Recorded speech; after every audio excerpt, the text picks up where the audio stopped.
Yeah. John Lennon was an amazing artist, and most people's minds are flooded with images and songs of the Beatles when hearing his name. On the other hand, most people also recall the bad memories of his tragic death. America has dealt with many infamous assassinations throughout history, and it is important that we remember and acknowledge each one. As younger generations enter our world, it is important for them to know such events as Lennon's and to carry on the remembrance of his legacy. Even I didn't know about the incident of John Lennon's death when I was younger, which is why I hope to educate you all today about the legacy that John Lennon left in his assassination. John Lennon, according to a 2014 article written by Biography.com, was a famed singer-songwriter and the founder of the immensely popular band, The Beatles. He was born on October 19th, 1940 in Liverpool. His mother taught him growing up how to play the piano and the guitar, which created his love for music. When he was 16 years old, he formed a band called the Quarrymen, and later met the famous Paul McCartney, who helped him co-create the Beatles. Lennon wrote many of the Beatles' greatest hits, including Please Please Me and many others. After much of their success, Lennon eventually went on to marry Yoko Ono and retired from the Beatles in 1969. He then tried a solo career, creating the Imagine album, which was very popular. Later in 1974, Lennon decided to settle down after having his first child with Yoko Ono to focus on being a father. Not much later, in 1980, when Lennon returned to the music world with releasing another successful album called Double Fantasy. However, his tragedy began just a few weeks after his comeback. According to a 2015 article by Biography.com, John Lennon was shot and killed on December 8, 1980 by a crazed 25-year-old fan named Mark David Chapman. According to the same article, Chapman had waited outside for Lennon to exit his Manhattan apartment at 6 o'clock so he could get Lennon's autograph. It wasn't until later that night, when Lennon and his wife arrived back to their apartment at 10:30 p.m., when Chapman shot Lennon 4 times. Lennon was rushed to the hospital shortly after and died 1 hour later. According to a 2009 Times Magazine article, Chapman was eventually caught and was claimed psychotic and sentenced to 20 years in prison.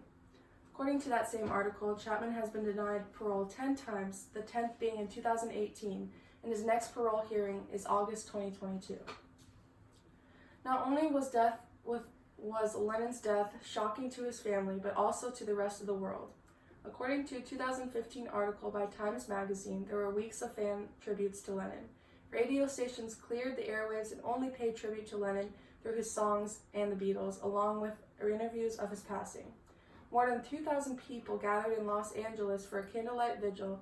Several hundred people crowded on the steps of the Lincoln Memorial to pay a silent tribute, and record stores all over the world had sell-outs of Lennon's most recent album, Double Fantasy, along with Lennon's previous records. I actually have some footage now of the vigils that I'd like to share with you.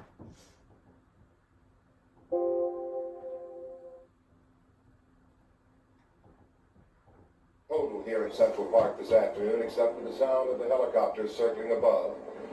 Every human being, maybe as many as 200,000 who had gathered here to pay silent tribute to John Lennon, did exactly that. There was not even the sound of a dog barking or a baby crying, which frankly was in evidence just before the tribute began.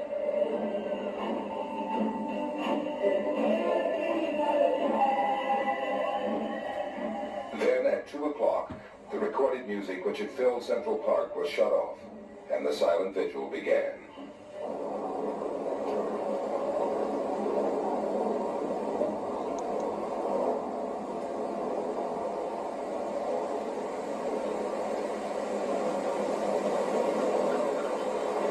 The silent vigil, the prayers for John Lennon's soul, as requested by his widow Yoko Ono, ended after 10 minutes, as did simultaneous tributes around the world. I talked with some of those gathered about their thoughts during the silent period. A little bit of my life died with him today. I prayed for his soul, as Yoko has. He believed in peace, and what can I say? Just look around you, it tells it all. And I'd like to see, hopefully, maybe gun control could be the result of this so that death won't be totally in vain. I was also more curious about little ones really knowing who John Lennon was, how much of his impact from the 60s went back like to 8-year-olds and, 9-year-olds, if they still knew who he was.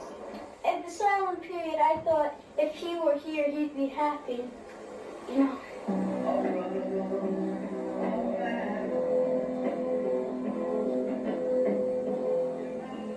In Central Park, John Heydrich, News 4 Manhattan. John Lennon was an amazing and inspiring artist to the entire world and was loved and grieved by many.